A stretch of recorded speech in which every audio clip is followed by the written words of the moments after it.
Shalom, peuple de Dieu. Nous, pasteur Eli Djema, de l'Assemblée de délivrance et de révélation, ayant reçu la vocation d'enseigner, d'éduquer, de prêcher, comme il est écrit dans l'évangile de Paul aux Romains, à son chapitre 11, du verset 7 à 8, en ces termes. Que celui qui est appelé au ministère s'attache à son ministère. Que celui qui enseigne s'attache à son enseignement. Et celui qui exhorte à l'exhortation, que celui qui donne le fasse avec libéralité, que celui qui préside le fasse avec zèle, que celui qui pratique la miséricorde le fasse avec joie. Parole du Seigneur. Fort de cette parole que nous venons à vous ce jour, avec l'enseignement sur le thème « La parole de Dieu et ses missions ».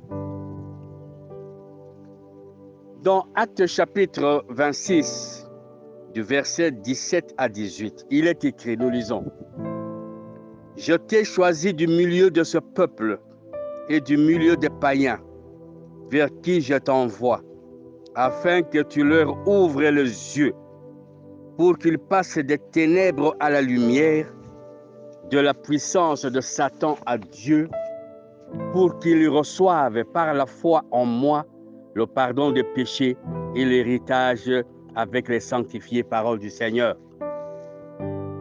Ici est résumée les missions de la parole de Dieu dont nous prenons la responsabilité de véhiculer, d'enseigner aux païens et aux chrétiens tièdes. Il s'agit de quitter. Nous sommes dans le ministère de la parole qui enseigne de quitter. Quitter l'endroit qui vous est familier. Quitter la boisson. Quitter la sorcellerie. Quitter l'ignorance. Quitter les mauvaises choses. Bref, quitter le péché. Cependant, avant de demander à la personne de quitter son milieu naturel, il lui faut lui donner les raisons qui motivent son mouvement. Plusieurs textes ont démontré que l'Éternel avait mis à la disposition de ses enfants un arsenal de textes qui leur permettait de marcher correctement tant dans l'axe vertical, c'est-à-dire dans ses relations avec l'Éternel, que dans l'axe horizontal, c'est-à-dire dans nos relations entre hommes ou entre hommes et nature, nature animale ou nature végétale. Ainsi, nous allons parcourir quelques textes qui vont justifier cet argument. Deutéronome chapitre 4, verset 1, nous lisons. Maintenant, Israël, écoute les lois et les ordonnances que je vous enseigne. Mettez-les en pratique afin que vous viviez et que vous entriez en possession du pays que je vous donne, que vous donne l'Éternel, le Dieu de vos pères. Parole du Seigneur. L'Éternel commence par disposer des lois et de demander à ce dernier de le mettre en pratique avec la conséquence d'entrer en possession du pays de promesse. C'est dire que la non-application de ces lois édictées par lui-même ferme automatiquement l'accès au pays promis. Un deuxième texte, Deutéronome chapitre 10, verset 4. Il est dit, l'Éternel écrivit sur les tables ce qui avait été écrit sur les premières, les 10 paroles qu'il vous dicte sur la montagne du milieu du feu, le jour de l'assemblée, et l'Éternel me le donna, parole du Seigneur. Déjà, À ce niveau, le droit positif est mis en exergue. Ce n'est plus le temps de l'oralité à laisser place à l'écrit. Il fallait écrire pour pérenniser la parole dans toute sa fidélité, avec moins d'erreurs, moins de dérapages, en gardant l'esprit de la parole. Un troisième texte, Deutéronome chapitre 30, verset 2, il est écrit: si tu reviens à l'Éternel ton Dieu, et si tu obéis à sa voix de tout ton cœur et de toute ton âme, toi et tes enfants, selon ce qui est prescrit aujourd'hui, parole du Seigneur. Ici, l'attention est faite à toi et à moi individuellement. Le salut dépendra de ton engagement personnel et individuel. Ton engagement à écouter la parole de Dieu, ton engagement à la mettre en pratique. Et par cet acte-là, le salut nous est accordé. Et pour nous permettre de pérenniser, de maîtriser cette parole et de la vivre, il nous conseille, dans le livre de Josué chapitre 1 verset 8, il est écrit que ce livre de la loi ne s'éloigne point de ta bouche, médite-le jour et nuit pour agir fidèlement selon tout ce qui est écrit. Car c'est alors que tu auras du succès dans tes entreprises, c'est alors que tu réussiras, parole du Seigneur. La tentation humaine est telle que nombre de personnes cherchent le succès, cherchent le pouvoir, cherchent quoi que ce soit ailleurs. Non, Josué nous dit que tout est mis à notre disposition dans ce livre sacré. Quitte à nous de se l'approprier. Bien-aimés dans le Seigneur,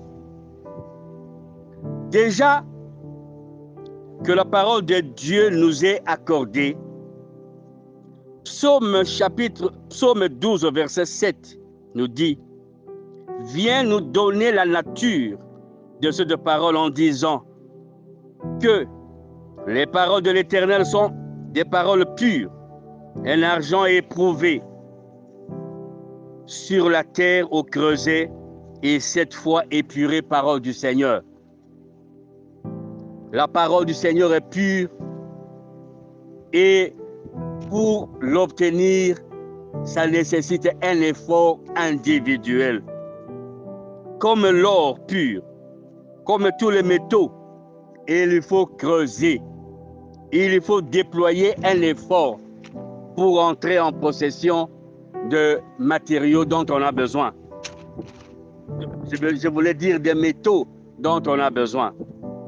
L'effort de chacun est demandé pour y posséder. C'est-à-dire que celui qui n'a pas la parole de Dieu en lui n'a pas la vérité, il n'a pas la connaissance.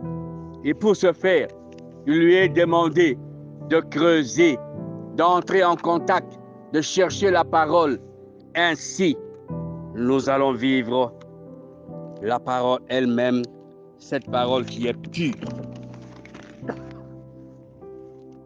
Car la parole de Dieu elle-même crée la différence, selon qu'il est écrit dans Malachie chapitre 3 verset 18. Et vous verrez de nouveau la différence entre celui qui sert Dieu et celui qui ne le sert pas, parole du Seigneur. Et Jean chapitre 5 verset 25 de renchérir: en vérité, je vous le dis, l'heure vient, et elle est déjà venue, où les morts entendront la voix du Fils de Dieu, et ceux qui l'auront entendu vivront, parole du Seigneur. Jean vient révéler à sa manière la mission de la parole de Dieu. Il dit, en d'autres termes, même ceux qui sont morts dans l'impudicité. Même ceux qui sont morts dans le vol, ceux qui sont morts dans l'homosexualité, même ceux qui sont morts dans le lesbianisme, dans l'alcool, même ceux qui sont morts dans le fétichisme ou dans d'autres formes de mort, il dit, dès qu'ils entendent la parole de vie, ils vivront. C'est-à-dire, cette parole, dès qu'elle entre, dès qu'elle prend place en nous, dès qu'elle demeure en nous, automatiquement, elle nous transforme. Elle nous donne une autre mission. Ton corps aura une autre mission. Tes yeux auront une autre mission. Ton argent aura une autre mission que celle aujourd'hui dont tu te vertus d'exercer. C'est-à-dire qu'ils vont quitter le monde de l'impudicité, ils vont quitter le monde du vol, ils vont quitter le monde de l'homosexualité, de l'alcool, ils vont quitter le monde du fétichisme ou de la sorcellerie vers le monde de justice, vers le monde de lumière de notre Seigneur Jésus-Christ de Nazareth. Le comble, je veux dire, le malheur est que, après avoir entendu cette parole, nous continuons à demeurer dans l'incrédulité. L'incrédulité est la porte béante vers la mort éternelle. La parole de Dieu est porteuse de sagesse et de lumière. Ainsi, pour connaître à titre illustratif la femme de sa vie, l'homme de sa vie, pour connaître son travail à venir, pour connaître son ministère, il faut recourir à la lumière émanant de la parole de Dieu. Cette parole met en lumière, apporte la distinction, apporte la clarté, ouvre la voie, nous oriente sur le bon chemin. Jean chapitre 14, verset 26 de dire, nous lisons, « Mais le Consolateur, l'Esprit Saint, que le Père enverra en mon nom, vous enseignera toutes ces choses et vous rappellera tout ce que je vous ai dit, parole du Seigneur. » La loi est mise à notre disposition. Les faiblesses de la chair, par contre, nous obligent souvent de tomber. Selon qu'il est écrit, le corps est faible, mais l'esprit est fort.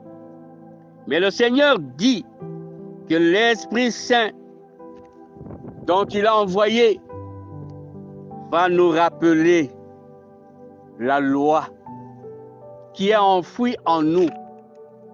L'Esprit Saint va nous enseigner davantage, va ouvrir l'intelligence, va renouveler l'intelligence. Car l'Esprit de Dieu a mission de vivifier, de rappeler, de glorifier Jésus-Christ parmi nous et en nous, de témoigner le Seigneur dans le monde comme il le fait aujourd'hui, de convaincre du péché afin qu'il n'y ait plus de doute sur certains actes que nous posons, nous chrétiens, et qui se ressemblent aux actes autorisés par la parole écrite. Pourtant, ce sont des péchés.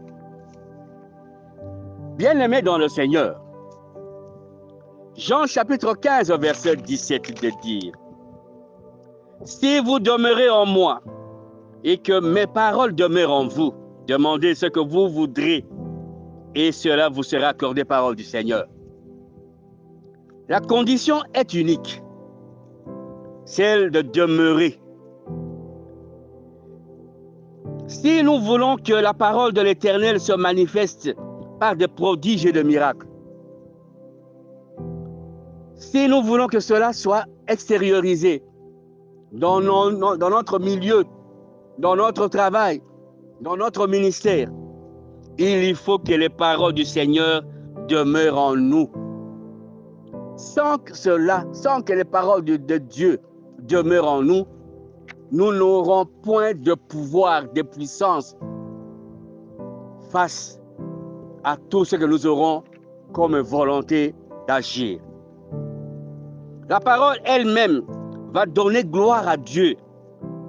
Selon que Dieu lui-même a dit, je suis derrière ma parole pour l'accomplir. Donc, nous devons avoir la parole en nous. Si nous voulons demander quelque chose pour nous-mêmes, si nous voulons demander quelque chose pour notre pays, si nous voulons demander quelque chose pour notre ministère, si nous voulons demander quelque chose pour les veuves, pour les orphelins, pour le malade, il faille que la parole de Dieu demeure en nous. Et c'est elle qui va se manifester par l'accomplissement de ce que nous demandons. Et Jésus-Christ lui-même en a fait la démonstration en guérissant le malade, en ressuscitant les morts, en enseignant dans les synagogues, et voire même face à la tentation devant le Satan. Cependant, il y a lieu de réveiller votre attention sur le fait que le fils du malin aussi connaisse les Écritures saintes. Néanmoins, la différence est qu'il joue avec les enfants de Dieu. Les enfants de Dieu ignorant les Écritures saintes. Ils déplacent une virgule. Ils omettent un mot en plaçant la parole de Dieu dans un autre contexte. Et cela a pour conséquence pour troubler, pour dénaturer l'esprit de la parole de Dieu, pour faire tomber les enfants de Dieu. Tout cela nous demande d'être éveillés, d'être en contact permanent avec les Écritures saintes pour ne pas tomber dans le piège de l'ennemi. Moïse lui-même avait dit dans Deutéronome chapitre 31, verset 21, « Car je connais ton esprit de rébellion et la roideur de ton cou.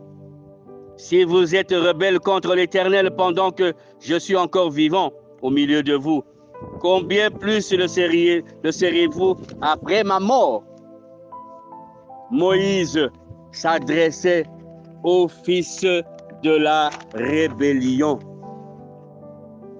Cet état de choses nous motive à avaler le rouleau des Écritures, qui est doux dans la bouche, mais amer dans les entrailles. Il lui faut avaler. Au-delà des pièges de fils de la rébellion, nous sommes appelés à suivre le modèle de notre Seigneur Jésus-Christ. Il est dit dans Jean chapitre 4, du verset 14 au verset 32. Nous allons lire uniquement le verset 22. Il est dit, « Et tous lui rendaient témoignage.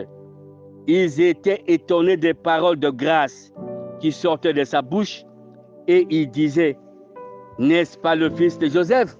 Parole du Seigneur. Tu es appelé à être l'objet d'étonnement de ta famille. Tu es appelé à être l'objet d'étonnement de ton quartier, de ton milieu professionnel, par la connaissance de la parole, par le comportement qui est la pratique de la parole des Écritures. Nous qui sommes bergers, nous qui sommes juges, nous qui sommes responsables quelque part dans une entreprise, dans un service de l'État, nous qui sommes pères de famille, devons recourir à la parole pour conduire le peuple avec sagesse, avec amour, avec lumière de la parole de Dieu. Paul était à l'école de Gamaliel. Il avait la connaissance de cette école. Mais pour son ministère, il a fallu qu'il rentre sous les pieds de Jésus-Christ. Et cela, qu'il alla acquérir la connaissance des connaissances. Pierre, apôtre de notre Seigneur Jésus-Christ, était analphabète. Mais au contact de la parole de Dieu, il devait orateur, prédicateur par excellence. Acte chapitre 6, verset 10 dit: mais il ne pouvait résister à sa sagesse et à l'esprit par lequel il parlait parole du Seigneur. Il s'agit ici de Étienne face aux membres de la synagogue des affranchis, de celle de Cyrénéens et de celle des Alexandrins, avec des Juifs de Cilicie et d'Asie. C'est avec eux qu'il discutait. Discutant avec eux, Étienne s'était révélé porteur d'une sagesse incroyable. Et la sagesse, il ne l'avait obtenue que dans les Écritures saintes. Bien-aimés dans le Seigneur, ce court enseignement sur la parole de Dieu et ses missions nous a démontré que l'Éternel avait déjà disposé les textes et avait démontré le pouvoir de la parole de Dieu dans ses missions de délivrance physique, de délivrance intellectuelle et du pouvoir qu'elle présente face à l'ennemi. Néanmoins, nous avons tiré attention sur les fils de la rébellion qui manipulent les Écritures saintes en dénaturant ou en les plaçant dans un autre contexte afin de corrompre la parole, la pensée de Dieu. Maranatha, pasteur Élie Djema, ouvrier de la 11e heure de l'Assemblée de délivrance et de révélation. Pour tout contact éventuel, plus 243 89 18 78 834. Ou vous pouvez nous suivre dans notre chaîne YouTube. Vous tapez Assemblée de délivrance et de révélation et vous aurez des enseignements et des prédications qui vont former, qui vont édifier votre foi.